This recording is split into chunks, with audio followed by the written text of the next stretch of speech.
Hi there, it's me again, Jeff from Browser's Den with the lovely Natalie. How are you? We thought that we've shown you lots of magic tricks, but we thought that we would provide you with a free lesson. Here at the shop, we try our best to answer questions because you know, magic isn't brain surgery, but it does take some skill. And one of the things most of our newer customers have a question about is how to force a card. They buy a card trick from us, and they get stuck on how to make someone choose a card that's necessary for the trick to be successful. Because when you're new to magic, we demonstrate the magic tricks, and the customers don't necessarily realize that, you know, we gave them that card. They didn't really have a free choice. So in this little lesson, I'm going to show you, I think, 3 or so of the easier to do forces, but they're very effective, all done with the regular pack. And Natalie's going to help me out here. We haven't really prearranged anything, and these are just regular cards. They, in fact, are regular cards. And Natalie, if you don't mind, what I'd like you to do is just touch the back of a card. This one here. That's one you want? You're sure? Okay. Take a look at it. Don't forget it. You got it, and the camera sees it too. And of course, Natalie's looking at it. I don't have to look at it. I know it's the Ace of Diamonds. There it is, the Ace of Diamonds. It's a very, very nice force. I'm going to do it again. Natalie, just touch a card, please. That's one there. Do you want to change your mind? You can if you like. No? Here's the Ace of Diamonds once again. A lovely force. And here's how this works. The card you want to force, in this case, is on top of the pack ahead of time. Okay? Before you start the trick. Now, this force looks like you're just spraying between your hands and they're choosing a card. Remember, the Ace of Diamonds is on top right now. But that's not what you're really doing. What you're doing here is the following. As I ask Natalie to choose a card, I go like this. Say, Natalie, do me a favor, please. Touch a card. Now, let's just stop. You'll notice that I actually took about 2 or 3 cards and I reversed counting them into my hands. Here's the card she's going to get. So, an exposed view of this is, from a little bit underneath, I say to her, Natalie, touch a card. Now once I have two or three cards in my hand, the next card is pushed over like that, and now you'll see, as I spread the cards in front of her, there's a gap created.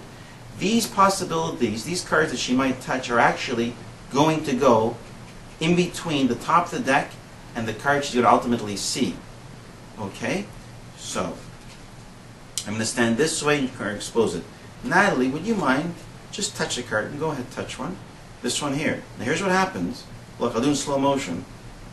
I push this in, but it's going in between. We're going to do that again. Natalie, do me a favor, please, and just touch the back of the card. Which card would you like? This one? So what's going here on here is that I use the side of the pack to push that in between. That means you should really see because there was a card sticking out.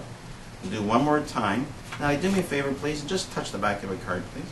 This one here, do you want to change your mind? And if they change their mind, by the way, you can continue because these cards are all being fed in. So let's say she chooses this one. So again, I just push, that's being pushed in. Now is a bit of acting. Once you've got that down, you turn your head away. Okay, it's important. And then you show them their card. Okay, it's very important to turn your head away. Acting is a bit of magic. In magic, to be successful, you've got to be a decent actor. And by turning your head away, you know, it lets the audience relax and they believe that everything is on the up and up. At proper speed again, now if you do me a favor, just touch the back of a card. This one over here. Okay, don't forget your card, please. Okay, now this is a great force, and I hope you practice it. Let me show you a couple other ones. Let's see here. Will you do me a favor? Just as I thumb across the card, just call it stop whenever you like. Stop. Is that okay right there? Take your card, show it to everybody. That's the Ace of Diamonds. We'll do that again. Natalie, do me a favor, please. Just call it stop whenever you like. Stop. Beautiful, right there. Don't forget that card. This is a break force. It's very nice. It works differently than you may think because the card is not on top. There's something called a slip force where you actually slip off, they call it stop, and you slip that card. It's used a lot by magicians, okay, where they say stop, and this is an exposed view, and you pull off that card. I've never really liked that. I find that quite often there's a snapping sound. These are old cards, so you can't hear it, but I've never liked it. I've never liked this thing where, to be honest with you, they say, we can see this card, so take this card. Vernon used to say that confusion is not magic, and I've always thought at the beginning of a trick to say, well, we can see that one, so take that one. it's a little bit confusing, I find. I don't really like that. So I use the break force. And what's going on here, here's ace of diamonds. Before you, as you walk up to the person, and they don't see you do this part, you cut the deck in half. I go a little bit more than half. And I have a break above the card they're going to get at the back. I have a large break, okay? And I just square up at the front. These are old cards, so it's pretty easy to hide the line. A little bit too old, actually. I should change the deck. But there's a break here, my little finger, and I squeeze the front of the pack so there's no break, as you can see. You don't want this to happen. You don't want anyone to see any gap there. That's very bad. So you want to squeeze that down, okay? You don't want that either. You want to squeeze that down so everything looks fair. I also like to have my hand slightly down. There's a reason I'll show you in a second. So I riffle down the pack once or twice, then I have the spectator call out stop. Now go ahead, say stop. Stop. I actually stop wherever she says. I don't stop at the break. I'm not that good. I couldn't do that anyway. What happens here is I stop wherever she says. Now my hand comes over.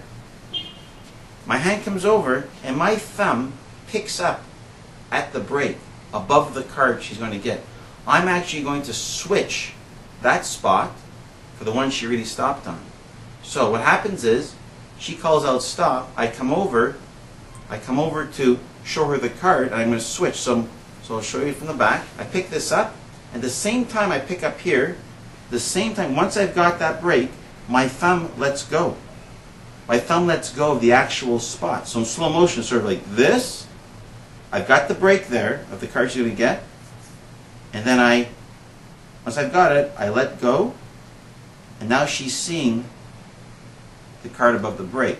So call out stop, I come over. Once I got the break at the back, I let go of the real spot, and it's very hard to notice that switch. So proper speed, you can Natalie call out stop. Great. Don't forget your card. It's quiet. You don't have any of this slip force thing, right? Just super quiet. Very nice break force. It will take some practice. The reason why I like to have the deck down rather than this way is that, you know, once in a while someone's got a really good eye, and they may notice, you know, if you're going here and then you switch to that, there's a big difference in the deck. You know, this way it's harder for them to see. And please note, it doesn't really matter where they stop. Okay, if she would have waited, like here, wait, like near the end. So call it stop whenever you like. Stop. There. Okay, like if they stop below the break, it doesn't matter. I still do the same thing. I come over, pick up at the break at the back, and do the switch. If she says stop before the break at the back, here, doesn't matter either. And don't speed it up. Do it very slowly. There, fine. There's your card. Show it or let them take it. Now that brings me to another force. Sometimes you want to force more than one card, and it's a problem for some magicians. So let me show you a way of forcing, let's say, the 4 aces. Here's how I do this. The 4 aces are at the top, but I cut the deck, and we're going to do something very similar to what we just did. I have this one ace here, and I have a break over there. I'm going to force that ace, but it's not going to be on top of this section. It's actually going to be, when they say stop, on top of this one. So let me just show you, for example. Natalie, call out stop whenever you like. Stop. There? Okay. Don't forget your card. Now the reason I'm showing you this, I'm going to move back slightly. This is a nice way of having cards selected if you have a large group of people. Okay, let's say you have a few people in your living room, or even you're on a stage, and you want more than one person to see the card. So Natalie, do me a favor, please. Just call out stop whenever you wish. Stop. There, that's okay. Don't forget your card. All right? And then you move to the next person, and let's say you're the segment. Natalie, call out stop whenever you like. Stop. There. There's another card. You see that card? Now I know that's another ace, right? It's a different ace. Here's a third person. Call out stop whenever you like. Stop. There. Okay. Don't forget your card. That's a third ace. What's going on here, and I could force a 4th ace, is I showed you that we have the 4 aces. We have this ace at the bottom of the top half, and I have a break. We're going to do the same force we did a moment ago. Natalie, call out stop. Stop. Now, my hand's going to pick up and do the switch. So that's not the card. The card's going to be right above this break. So So I show. Now when you're showing the card to that person, my hand naturally drops to my side. And what I do is, when it drops to my side, no one's looking at this hand. Okay? What I do is I just push over the next card I want to force, in this case the next ace, and I get a break, a big break, because no one's looking, I don't care. So when they're looking, I'll leave this hand here, usually it's down there, leave this hand. When they're looking at that card and memorizing it, my hand comes over and I place the deck. But now, because I had that big break, guess what? Now the new card is the bottom card of the top half again. A little bit confusing, but when you have your cards in your own hands, I think you'll get it. So, show the first card, hand drops to your side, push that over, get a break, square up the cards. That means automatically this card, the new ace, is here. Second person, do the same thing. Call out stop, they stop. You force that card, and then when they're looking at that card, same thing, you just push that over, stick your little finger here, hands to the side when you do that. You come over and say to the third spectator, please call it stop. They do. There's the third card. There's another ace. And then last, fourth card. So wonderful, easy way of forcing multiple cards. And if you wish, you can do it, like I say, for a larger group. Practice first the initial one where you're just forcing one card and then get into the multiples. This is a video, of course. What's nice is you can just review that. I'm going to show you one more force. Okay. This is one that some of you may know. A lot of magicians who have been doing magic for a long time don't use it. And I don't use it much, but there's times when I do use it. It's so simple there, the magicians sometimes don't want to use it because it's too easy. Here's how it works. Natalie, cut the cards wherever you like, please. Okay, we're going to mark that spot. Now that's fair. You could have cut wherever you wanted, right? And I'm sure everyone at home realized that. Natalie, take a look and show the card to the camera, and please don't forget the Ace of Hearts. Okay, now this is the old, it's called the crisscross force. It's a wonderful force, and like I said, I use it, and maybe you've seen me use it before, but you were fooled by that. Yeah, and before I forget, what's lovely about the crisscross force is sometimes you want to do some magic with a jumbo deck of playing cards. And forcing a card with a jumbo deck can be difficult. And if you have a table, a little table on stage, this is a great way of forcing a larger card without any work. Here's how it works, very simple. The card you want them to choose is on top of the deck. In this case, we use the Ace of Hearts. So, you have them cut. So go ahead, cut the cards wherever you like. They do. Now here's what you do. You pick up, which is the bottom half, and you nonchalantly toss it, place it onto the other half like that.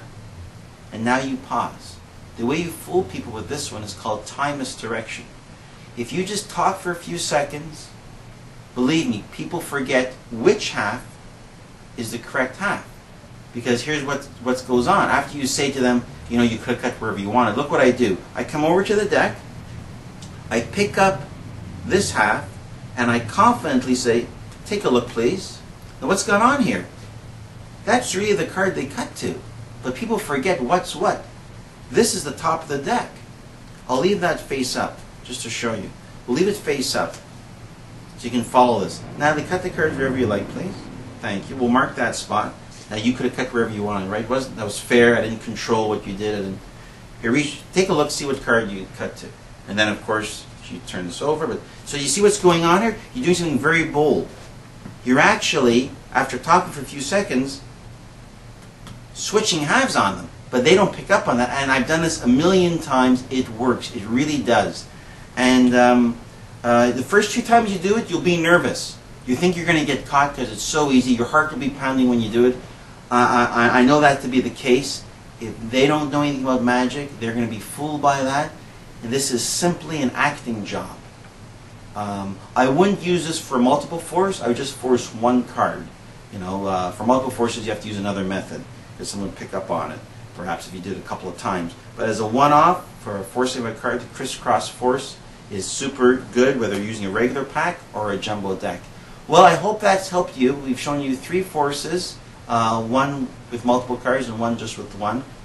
All you need, to be honest with you, in magic is some basic stuff. And in forces, you need 2 or 3 forces. so that you mix things around on the same group of people that you may be showing magic to.